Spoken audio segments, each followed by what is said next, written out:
Les decía entonces, estamos sintetizando un poco las características de Calisto.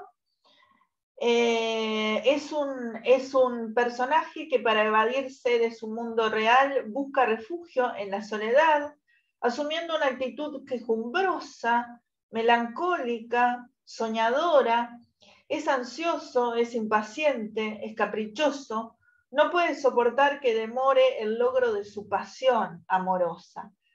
Calisto vive para y por su amor a Melibea. Ignora cualquier otro valor, como ser la honra y la lealtad, por ejemplo. Es decir, su único fin, su único objetivo es justamente ella. ¿Tá? Bien, vamos entonces a analizar estas primeras palabras que él le dice, ¿no? Él comienza, el diálogo, es decir, él es el emisor de ese primer mensaje, él inicia, ¿no? En esto veo Melibea la grandeza de Dios, ¿no es cierto? Son las palabras que muchas veces se citan.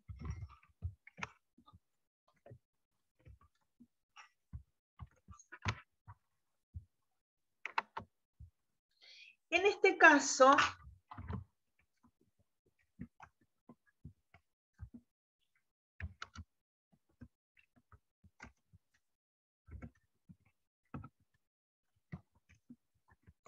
fíjense que esto es el hecho de mencionar a Dios enseguida, parece coincidir y confirmar la teoría de, ustedes saben que en esta versión se toma como base la de Toledo de 1500, y justamente parece confirmar esto de el diálogo dentro de una iglesia, porque está hablando de Dios, ¿no es cierto? Es decir, que la grandeza de Dios la ve en ella. Ahí vemos justamente en este renacimiento, recuerdan los años de las ediciones, que justamente hay un pasaje de lo que es el teocentrismo a el antropocentrismo. Creo que de esto ya habíamos hablado un poquito, ¿no? Si mal no recuerdo, o no, con ustedes. Sí, como que la obra estaba al final, ¿no? Ahí del está. teocentrismo. El teocentrismo, entonces, propio de la Edad Media, ¿no es cierto? Como Dios, recuerdan que Teos es Dios y centro es justamente lo que está en primer lugar en la Edad Media, con ese férreo orden que había, era el Dios como centro, ¿no es cierto? Y todo lo que giraba en torno a Dios y lo que ello significaba. En cambio acá, ya en este pasaje a lo que sería el Renacimiento y el humanismo, tenemos el antropocentrismo.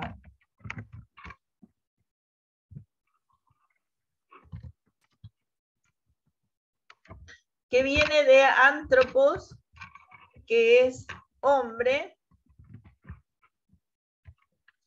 como ser humano, ¿no? No como varón, sino como ser humano, y centrismo, el centro. Es decir, que en este renacimiento, ¿no es cierto?, pasa a formar parte, digamos, del centro Dios. O sea, hay un traslado de ese sentimiento del centro que era Dios al centro, perdón, que era el ser humano. El Renacimiento es un periodo de la historia de la cultura que presenta una gran variedad de matices, ¿no es cierto? Como saben, se extiende desde el siglo XVII y contribuye a renovar la concepción pagana de la vida y el arte de la antigüedad clásica, que parecía ahogado por varios siglos de invasiones bárbaras. El resurgimiento del arte de la antigüedad, de la libertad de pensamiento, de un deseo de vivir, que simbolizan los cuentistas italianos y el refinado arte de Ariosto. Adquiere la fuerza de un alegro luminoso. El espíritu de renovación ya se había manifestado en la Edad Media y con el humanismo, o sea, el estudio de la cultura antigua, a lo que contribuyó el descubrimiento de los manuscritos de los poetas griegos y latinos y la creencia de que este fervor por las letras antiguas contribuye a civilizar y a ennoblecer a la humanidad. ¿tá? Es decir, el Renacimiento como la primera época que se autobautiza, el renacer entonces de esta época cultural antigua. Para la mayor parte de los pensadores, el Renacimiento fue un periodo de prosperidad y un renacer genuino del espíritu humano, una superación de la Edad Media, el despertar de un mundo nuevo, dormido en el largo sueño de la noche, entre comillas, hablando de la Edad Media. Un gran sector del pensamiento explica este periodo de resurgimiento espiritual por el desarrollo material, la prosperidad económica y el desarrollo de la ciencia. No todos los pensadores modernos interpretan el Renacimiento como un despertar del espíritu humano. ¿tá? Así el filósofo Berdyaev considera que el humanismo no ha fortalecido sino debilitado al hombre, que el Renacimiento es el fin del humanismo y no su continuación. Dice que espíritus dotados de alguna intuición retrocederán grotescamente, espíritus dotados de alguna intuición retrocederán gustosamente a la Edad Media. El Renacimiento se explica como una manifestación superior de la prosperidad económica de una clase social, la burguesía, que empezaba a romper las ataduras a que el régimen feudal la sometiera. Algunos inventos extraordinarios como la imprenta, el hallazgo de nuevas rutas comerciales, el descubrimiento de América y el de la ruta marítima del Asia al Cabo de Buena Esperanza contribuyen a esta transformación. El espíritu crítico y el reconocimiento, bueno, etcétera, ¿no? Es decir, la idea del cambio, ¿no es cierto?, del centro, que pasa a ser el hombre, la vemos aquí. Es decir, la idea en esta parte es que traslada, ¿no es cierto?, la grandeza del Dios al ser humano, ¿tá? En esta sentencia que dice, en esto veo la grandeza de Dios. Entonces, en este caso, sería antropocentrismo. Exacto. Traslada la grandeza de Dios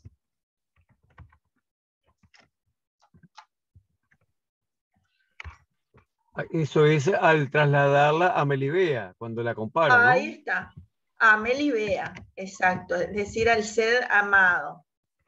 Es decir, ve la grandeza de Dios, vieron que todavía ahí está la concepción cristiana, porque muy fuerte y muy férrea, porque hoy día no se trasladaría, difícilmente alguien, aunque sea muy religioso, no creo que se refiera cuando quiere conquistar a alguien a la relación con Dios. Es decir, ¿entiende lo que les digo? Es decir, ahí está la relación con Dios todavía muy fuerte, ¿no? Es decir, la grandeza de Dios, se refieren a la grandeza de Dios para alabar a la mujer. ¿Entienden la idea? Hoy es en día... un reflejo, perdón, profe, es un reflejo de la transición justamente, esta primera sentencia. Exacto, exacto. Por eso yo la destacaba. Y vamos a ver en varias veces que justamente todavía está esa relación como lo más majestuoso, la presencia de Dios, pero relacionado al ser humano, en este caso, su amada o a quien quiere conquistar. Su respuesta, ¿no? Es decir, la grandeza de Dios, ¿qué vendría a ser? Para ver un poquito más qué sería la grandeza.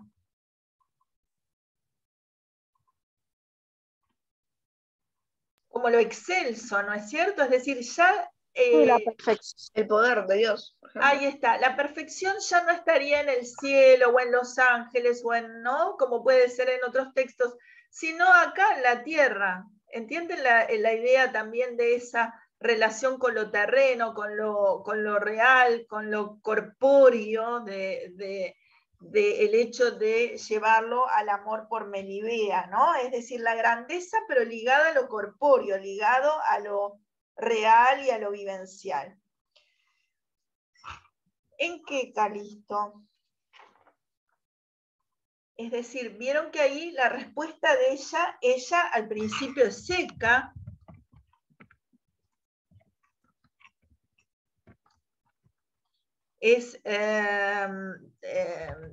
tiene pocas palabras, para no decir seca es una metáfora, tiene pocas palabras, o dice pocas palabras, mejor dicho, dice pocas palabras, y la actitud es de rechazo.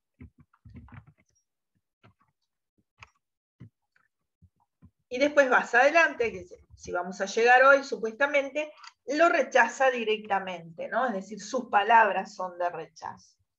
¿Tá?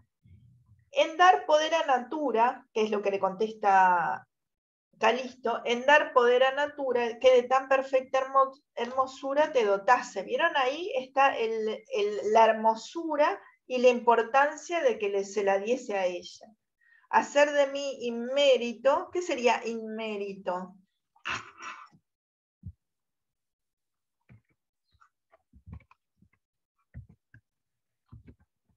Inmérito sería, ¿cómo? Sin gracia o como un don nadie. Ahí está, inmérito sería justamente Poco merecedor. este prefijo in, que transforma eso mérito en este caso sería poco merecedor de estar con ella. Tanta merced, es decir, tanta gracia, tanta el honor, ¿no? Que verte alcanzase, y en tan conveniente lugar. ¿Vieron que ahí la idea del lugar, por eso entonces se asocia a la religión, y por el tipo de conversación lo asocian entonces a que el primer lugar sería en la iglesia, ¿tá? O podría ser en la sala que hay junto a la iglesia, ¿no? Es decir, parece ser algo muy ligado ya a Dios, ¿no?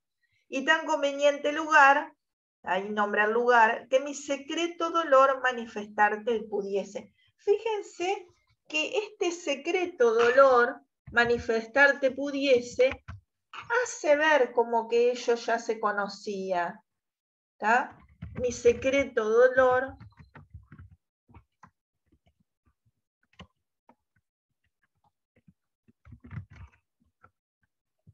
fíjense que ahí está el hecho del dolor, la pena de amor.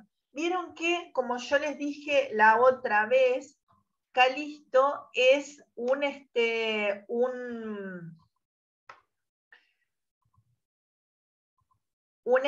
una parodia del Leriano de la novela Cárcel de Amor, como ya leímos recuerdan que yo les dije una síntesis de lo que era el argumento central de Cárcel de Amor de Diego de San Pedro, se los dije en la clase pasada. Leriano, de esa novela, es la quintesencia del amante cortés. De hecho, no es un amante cortés típico, sino un extremo de adhesión a las leyes de amor cortés. Esta exagerada actitud lo conduce a la muerte al final de la obra. ¿Tá? Estas palabras iniciales de Calisto, algunos las atribuyen al poema anónimo de 24 octavas reales, es decir, octava es la estrofa de 8 versos y real es de versos en decasílabos, de autor anónimo, es decir, estas palabras estarían asociadas a un poema de autor anónimo, estas primeras palabras. Desde este primer encuentro, Calisto hace mal uso de las reglas del amor cortés. Y ahora vamos a ver lo que es el amor cortés.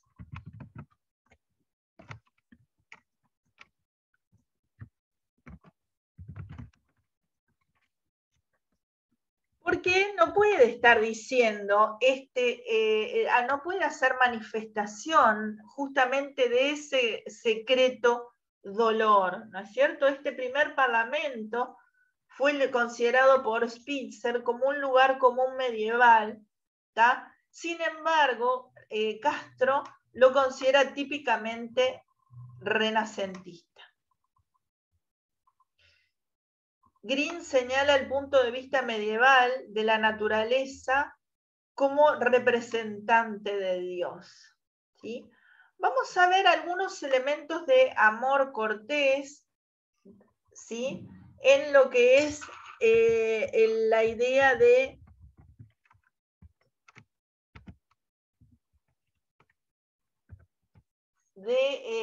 por qué lo transpone y lo que está mal en Calixto. El amor cortés tiene una serie de reglas, ¿no es cierto? Las características del amor cortés, el origen cortesano de la dama, ella reside, se encuentra en un lugar físico determinado, la corte señorial, perteneciente justamente a las capas altas. Hay una total sumisión del enamorado a la dama, por transposición el amor de las relaciones sociales del feudalismo, es decir, hay una relación con la dama que imita aquella relación de la relación vasallo-señor, ¿no? Esa relación tan, digamos, estratificada que había.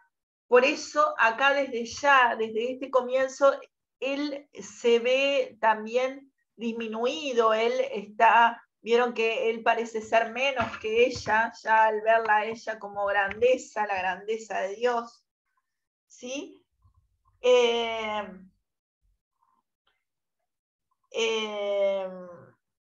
Esta expresión del amor cortés designa el sistema de relaciones eróticas que mantiene el trovador amante con su señora amada, similares relaciones a las feudales mantenidas por el vasallo respecto al señor.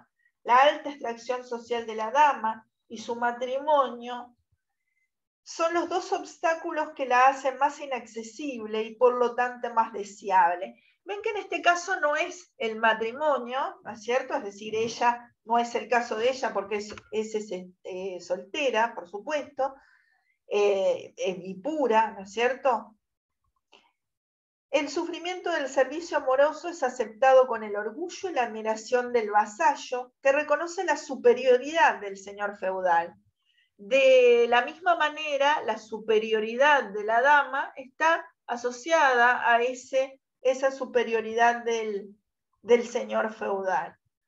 La mujer campesina no es merecedora del amor cortés, por ser plebeya. No se conoce con exactitud el origen del amor cortés. Algunos investigadores han pensado en una procedencia árabe, bien a través de la poesía popular hispano-árabe, bien a partir de la obra filosófica de Avicena, según Menéndez Pidal. Para otros, su origen se entronca en la tradición occidental y está relacionado con la poesía latino-eclesiástica y con las especiales circunstancias históricas y sociales de Provenza, como nos señala Martín de Riquet. Influye en la literatura de la corte cuando prende el deseo de crear un misticismo mundano de veneración a la mujer. La originalidad del amor cortés consiste no solo en dar a la dama un tratamiento dignificante, sino también en el paralelismo que se produce entre la relación vasallo-señor feudal y el enamorado trovador-dama. El léxico feudal permite expresar dicha relación al establecerse una especie de código con una terminología precisa. ¿Ya? Y así la amada no es denominada nunca mujer, sino dama, dona, o sea, la domina apta para recibir la sumisión que supone el vasallaje. Y él se denomina a sí mismo y gustosamente gen hom, es decir, literalmente hombre, pero que tenía el valor de vasallo. Se parte, pues, de un acuerdo general planteado en estos términos, El enamorado respecto a la mujer que ama es lo mismo que el vasallo respecto a su señor. Y tanto es así que con mucha frecuencia se dirige a la dama designándola con el término mi dons, o sea, meu dominus, ¿no? Es decir, la idea lo que sería mi señor en forma gramatical masculina, aunque rija adjetivaciones femeninas. Mi dons es vela. Aspecto que recogerán los poetas cultos gallego-portugueses cuando se dirijan a la mujer llamándola mía señor. Del mismo modo, el verbo servir, que en su sentido directo y usual en juramentos feudales y en documentación jurídica designa uno de los deberes del vasallo respecto a su señor, en poesía pasará a significar estar enamorado, amar, sentido que perdurará largamente por remota influencia trovadoresca en la terminología amorosa. Esta última cita es de Martín de Riquet. Es decir, sintetizando para que ustedes entonces les quede una pequeña síntesis, vieron que después no pongan solo lo que yo les pongo en el esquemita, sino simplemente una, digamos, tipo puntuación, digamos, para recordar, porque vieron todo lo que dijimos, ¿no es cierto? Entonces, hay un paralelismo, entonces,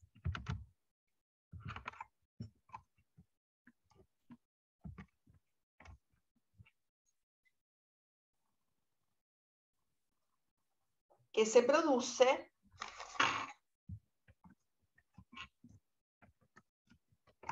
en la relación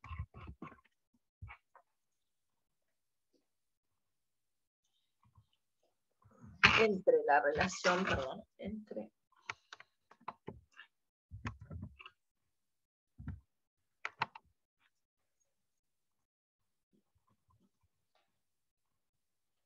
vasallo, señor feudal,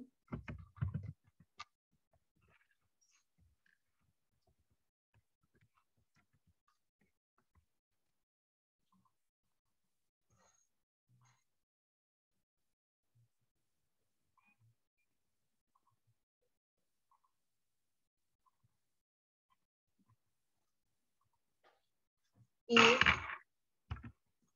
el enamorado de la dama. ¿Ah? Ya hablamos entonces que proviene de las cortes, la alta extracción social de la dama y su matrimonio.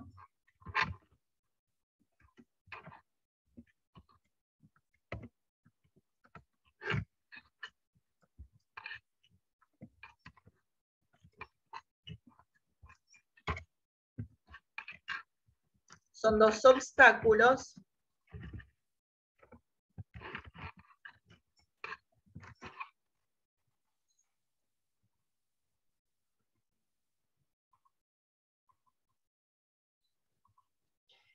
que la hacen aún más inaccesible.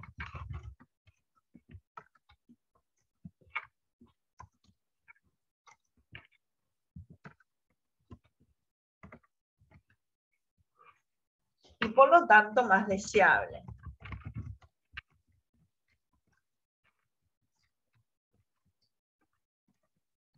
Por otra parte tenemos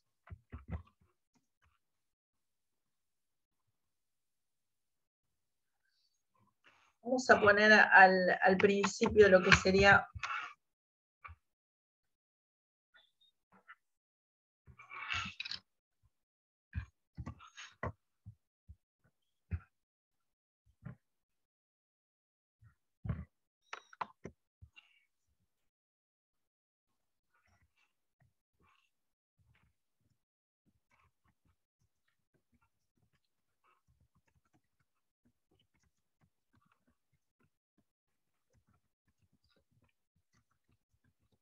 sistema de relaciones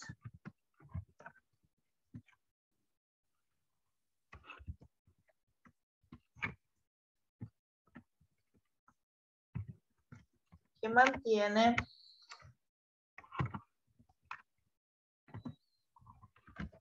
trovador amante con su señora amada.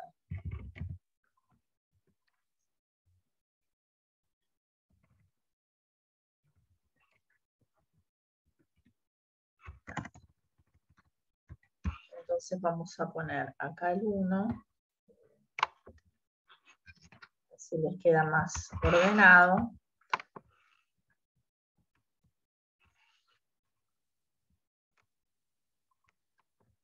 Al 2. Este sería el 3. ¿Ah?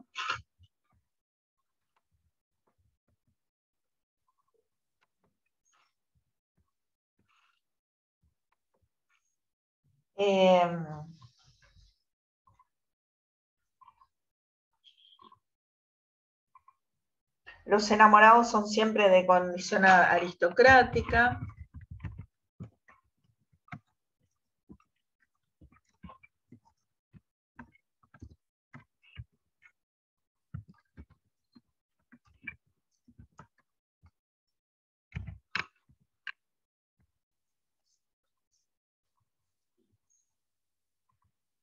La mujer campesina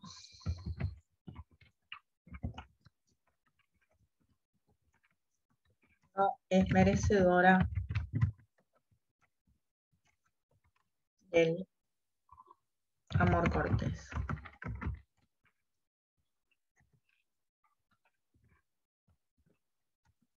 La señora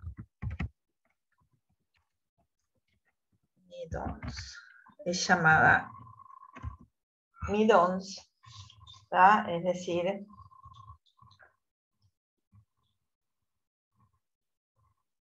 Midons, ¿tá? Claudia, ¿esa palabra tiene algo que ver con la palabra doña? No. No, viste que yo acabo de leer más arriba, en la parte que leí a Martín Bequén, que te vuelvo a leer, el término Midons viene de meu dominus, mi señor, en forma gramatical masculina, aunque rija adjetivaciones femeninas. Es decir, que Midons es bella, ¿tá? La señora Midons, entonces, proviene de meu dominus,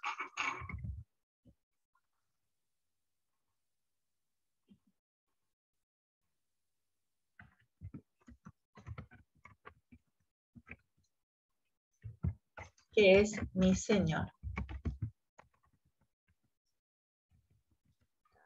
Es decir, bueno, y alguna otra característica que puede faltar de los aristocráticos.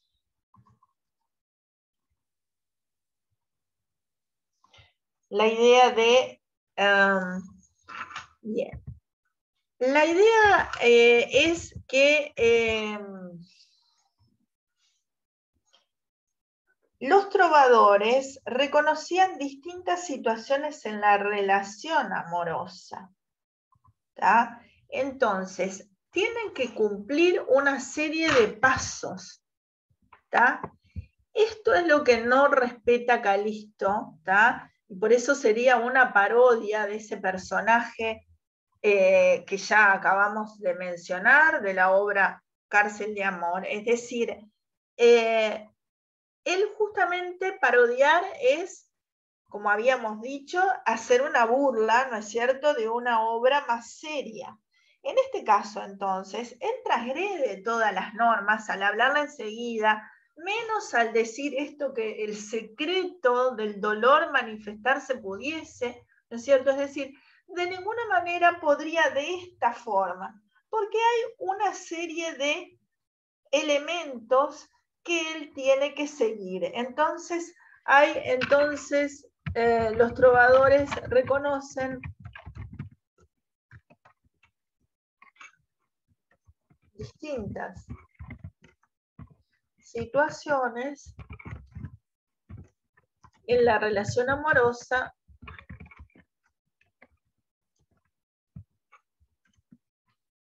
que deben seguir.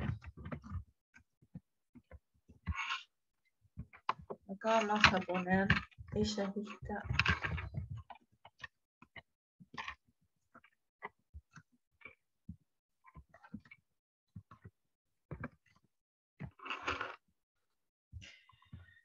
Bien, esta serie de pautas que deben seguir, ¿sí?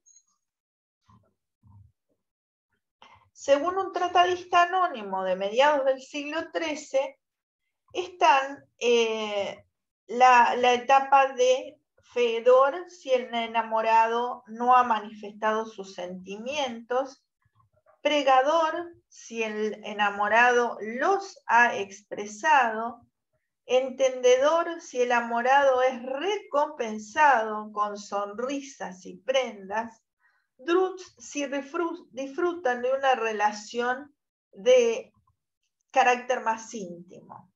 Estos 4 grados corresponden a los 5 estados que señalan los tratadistas latino-medievales, al referirse al amor, que evoluciona de la manera siguiente: la contemplación de la amada, visus, conversación, luego las caricias, contactos y los besos. Estos pasos no se cumplen siempre. Con frecuencia el enamorado tiene que conformarse con haber podido conversar. ¿Ah?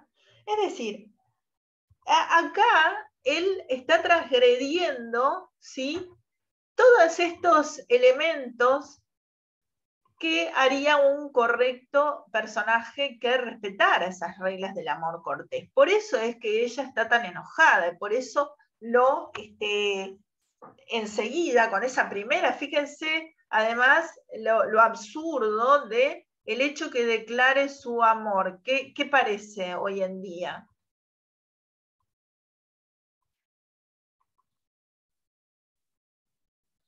Fíjense que hoy en día sería prácticamente imposible que declarase el amor así, sin más ni más, de una, ¿no? Sin decirlo.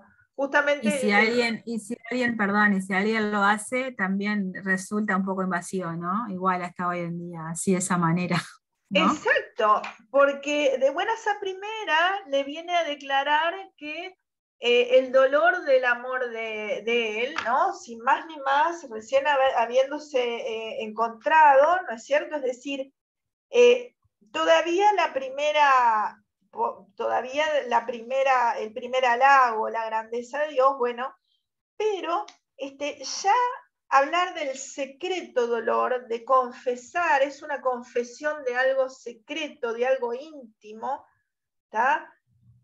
El secreto dolor, dolor de amor, la pena de amor, ¿no es cierto? Y lo dijera así de buenas a primeras, ¿no es cierto? Es decir, ahí habría una burla, una parodia, ¿sí? Y causa el enojo de ella lo que hace el personaje, ¿está? Entonces vamos a ver estas distintas situaciones de la relación amorosa que se deben seguir, ¿está? Entonces,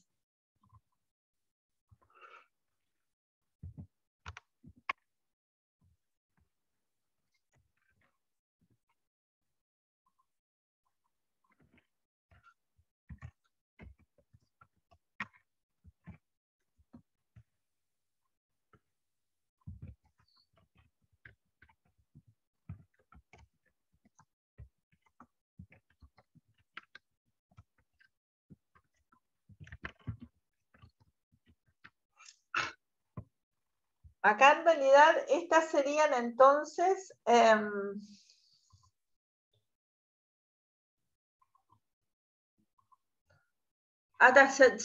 lo puse allá arriba. El B sería pregador,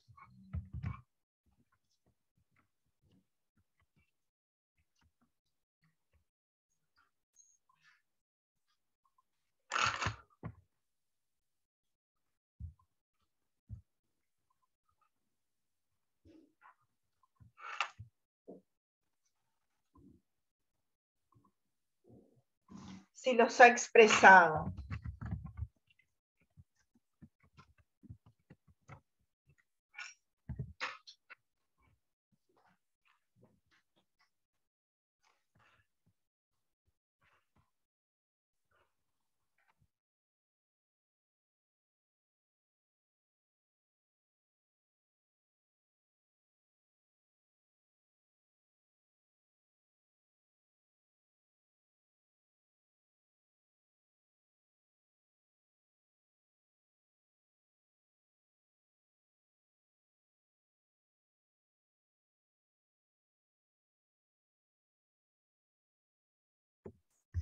Disculpen, pregador si los ha expresado. Después tenemos, el tercero es entendedor, si el enamorado es recompensado con sonrisas.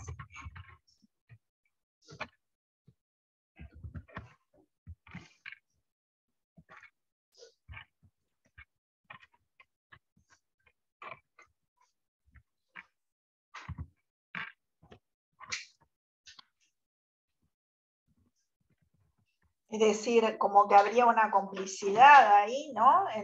Entre ambos, sonrisas y en algunos casos prendas. No sé si ustedes saben lo que es la prenda de amor, que antes se usaba y que después vamos a ver más adelante acá en este texto. Es como un regalo o algo así. Ahí está. Y un regalo de algo muy personal, ¿no? En general era un pañuelo, una prenda que la otra persona usara siempre, ¿no? ¿Para qué servía? ¿Qué les puede parecer que eso signifique? Es una prueba de amor. Ahí está, ¿no? Una prueba de amor, como tener algo de la persona, ¿no? Es decir, que ya la persona viera que hay una unión, de alguna manera, aunque sea por esa prenda. Me hace acordar a los corazoncitos que se regalan los adolescentes, que son una mitad para cada uno, por ejemplo. Ahí está. Es como algo, ¿de qué carácter? ¿Simbólico? Simbólico. Totalmente simbólico, es decir, es como una pertenencia al otro, ¿no? Como que fuera de él. Erika, que levantó la mano. Sí, eso iba a decir, no es como para marcar que esa persona ya está siendo cortejada, que los demás nos acerquen. Ahí está, ¿no? Por eso decía una pertenencia. Gente, ahora se va a cortar y les pediría que me dieran 5 minutitos y enseguida entramos de vuelta, ¿puede ser? Sí, profe. Ya, denme 5 minutitos y enseguida entramos. Y les decía, la última es si disfruto una relación más íntima, es decir, que estos pasos serían paulatinos y a lo largo del tiempo, ¿no? Es decir, no puede ser de ninguna manera como él de una ya confesó su amor, apenas la vio, le dijo que era alguien, ¿entienden la idea?